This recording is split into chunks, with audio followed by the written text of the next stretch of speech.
नमस्कार। इस कानूनी विश्लेषण में सभी का स्वागत है। आज हम एक ऐसे विषय की गहराई में उतरने जा रहे हैं जो काफी जटिल और महत्वपूर्ण भी है। वो विषय है भारतीय दंड संहिता यानी आईपीसी के तहत अश्लीलता या ऑब्ससिनिटी से जुड़े कानून।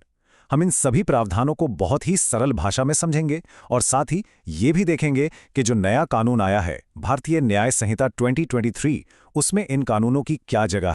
तो चलिए सीधा उस सवाल से शुरुआत करते हैं जो आज हमारी पूरी चर्चा का आधार है।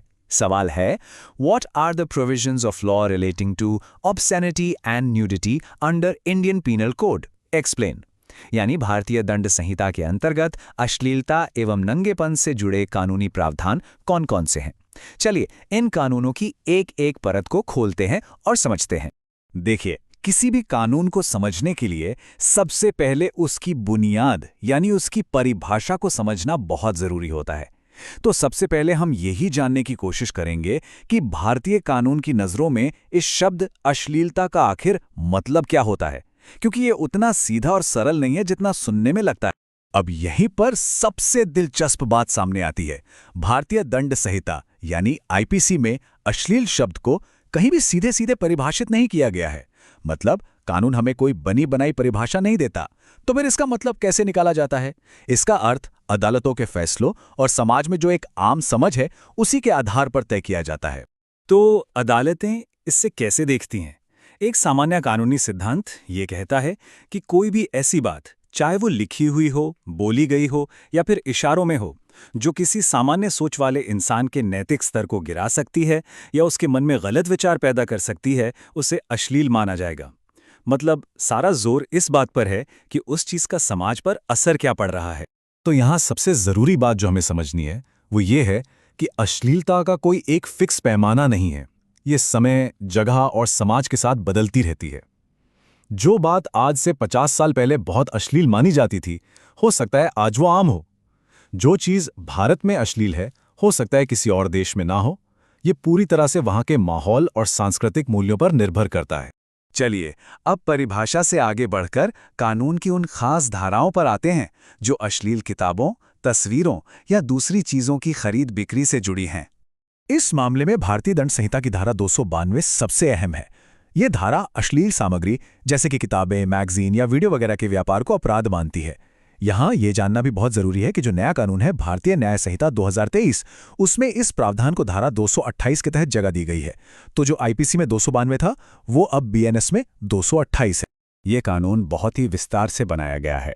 जैसा कि यहाँ दिख रहा है, ये सिर्फ अश्लील सामग्री को बेचना या किराए पर देना ही नहीं, बल्कि उसे बांटना, पब्लिक में दिखाना, उसे बनाना, अपने पास रखना, देश से बाहर भेजना या अंदर लाना और तो और उसका विज्ञापन करना भी अपराध मानता है। मतलब कानून ने अश्लील सामग्री के फैलाव को हर तरह से रोकने की कोशिश की है। और सजा का प्रावधान देखिए, ये बहुत साफ दिखाता है कि कानून बार बार गलती करने वालों पे ज्यादा सख्त है। अगर कोई पहली बार इस जुर्म में पकड़ा जाता है तो उसे 2 साल तक की जेल और 2000 रुपये तक का जुर्माना हो सकता है। लेकिन अगर वही इंसान दोबारा यही गलती करता है तो सजा सीधे बढ़कर 5 साल तक की जेल और 5000 रुपये तक का जुर्माना हो जाती है। ये दिखाता है कि कानून सुधार का एक मौका तो देता है, लेकिन आदत बना लेने पर कोई रियायत नहीं है। यहाँ एक छोटी सी गुजारिश है, अगर ये कानूनी विश्लेषण आपको समझने में मदद कर रहा है तो कृपया इस प्रस्तुति को लाइक करें और चैनल को सब्सक्राइब जरूर करें। आपका सहयोग हमें ऐसे ही और जानकारी भरे विश्लेषण लाने के लिए प्रोत्साहित करता है। कानून युवाओं की सुरक्षा के लिए और भी ज्यादा कड़े कदम उठाता है। आईपीसी की धारा 293 खास तौर पर 20 साल से कम उम्र के किसी भी व्यक्ति को अश्लील चीजें बेचने या दिखाने से रोकती है। इसे एक बहुत ही गंभीर अपराध माना गया है। नए कानून यानी भारतीय न्याय संहिता में इस प्रावधान को भी धारा 228 में ही शामिल कर लिया गया है, जिससे उसका दायरा और भी व्यापक हो गया है। जैसा कि यहाँ साफ साफ दिख रहा है, यहाँ सजा और भी कठोर है। पहली बार गलती करने पर ही 3 साल तक की जेल और 2000 का जुर्माना है। लेकिन अगर वही गलती दोबारा की जाए तो सजा सीधे 7 साल तक की जेल और 5000 रुपये तक का जुर्माना हो सकती है। ये आंकड़े साफ दिखाते हैं कि कानून हमारे युवाओं को अश्लील सामग्री के बुरे असर से बचाने के लिए कितना गंभीर है। ठीक है, तो अभी तक हमने बात की अश्लील सामान या मटीरियल की।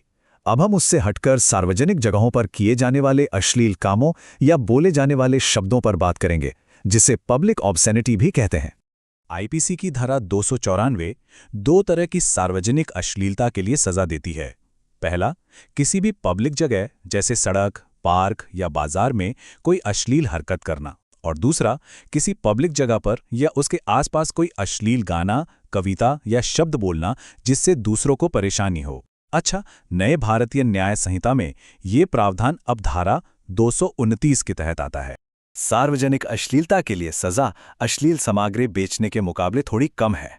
इस धारा के तहत अगर कोई दोषी पाया जाता है तो उसे 3 महीने तक की जेल या जुर्माना या फिर दोनों हो सकते हैं। अब ये एक बहुत ही ज़रूरी कानूनी पेंच है। इस धारा के तहत किसी को सज़ा दिलवाने के लिए ये साबित करना पड़ता है कि उस काम से दूसरों को क्षोभ यानी परेशानी हुई। इसका मतलब ये हुआ कि सिर्फ किसी काम का अश्लील होना ही काफ़ी नहीं है, ये भी ज़रूरी है कि वहाँ मौजूद लोगों को उससे चिढ़ या परेशानी हुई हो। अगर किसी को कोई दिक्कत नहीं हुई तो हो सकता है कि वो काम इस धारा के तहत अपराध न माना जाए। देखिए, सिर्फ कानून की धाराएं पढ़ लेना काफ़ी नहीं होता। ये समझने के लिए कि असल में अदालतें इन कानूनों को कैसे लागू करती हैं, चलिए कुछ बहुत ही मशहूर केस स्टडीज़ पर नज़र डालते हैं जो इस विषय को और भी साफ कर देंगी। हमारा पहला मामला है जफर अहमद खान बनाम राज्य, जो 1963 का है। इस केस में सवाल ये था कि क्या पब्लिक में बोले गए शब्द भी एक अश्लील कार्य माने जा सकते हैं। हुआ ये था कि एक आदमी ने सड़क पर 2 लड़कियों को देखकर खुलेआम उन्हें अपने साथ यौन संबंध बनाने के लिए कहा। अब अदालत के सामने सवाल था कि क्या सिर्फ कुछ बोलना भी धारा 294 के तहत एक कार्य है। अदालत ने इस मामले में एक बहुत ही महत्वपूर्ण फैसला दिया। कोर्ट ने कहा कि उस आदमी के शब्द सिर्फ शब्द नहीं थे, बल्कि वो अपने आप में एक अश्लील कार्य थे। अदालत का मानना था कि वो शब्द कामोत्तेजक और लंपटापूर्ण थे और उनका मकसद साफ तौर पर उन लड़कियों को परेशान करना था, इसलिए उसे दोषी ठहराया गया। इस केस ने यह तय कर दिया कि शब्द भी एक अश्लील एक्ट हो सकते हैं। अब एक और बहुत ही दिलचस्प मामला देखते हैं, कुंजीलाल बनाम मध्य प्रदेश राज्य, जो 1970 का है। ये मामला छपी हुई सामग्री और छापने वाले की नीयत से जुड़ा है। इसमें एक प्रकाशक ने कामसूत्र जैसे पुराने भारतीय ग्रंथों का हिंदी अनुवाद छापा, लेकिन उसने किताब में ऐसी नग्न तस्वीरें भी लगा दी जिनका असली किताब से कोई लेना देना नहीं था। यहाँ अदालत ने प्रकाशक की नीयत पर ध्यान दिया। कोर्ट ने कहा कि इन तस्वीरों को लगाने का मकसद लोगों को कोई स्वस्थ यौन शिक्षा देना नहीं था। इनका एकमात्र मकसद था लोगों की भावनाओं को भड़काकर किताब के बिक्री को बढ़ाना। ये एक तरह का व्यावसायिक शोषण था। इसलिए अदालत ने प्रकाशक को धारा 292 के तहत दोषी पाया। ये केस बताता है कि किसी भी काम के पीछे की नीयत कितनी ज्यादा मायने रखती है। आखिर में ये समझना भी बेहद जरूरी है कि अश्लीलता से जुड़े ये कानून हर जगह लागू नहीं होते हैं। कानून ने कला, साहित्य और धर्म की आज़ादी को बचाने के लिए कुछ बहुत ही महत्वपूर्ण अपवाद यानी एक्सेप्शंस भी रखे हैं।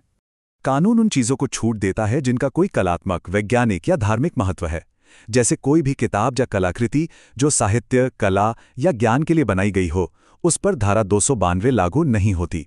इसी तरह धार्मिक कामों के लिए रखी गई कोई मूर्ति या तस्वीर, खजुराहो जैसे पुराने स्मारकों पर बनी मूर्तियां या मंदिरों और रथों पर की गई नक्काशी, इन सबको भी इस कानून से पूरी तरह छूट मिली हुई है।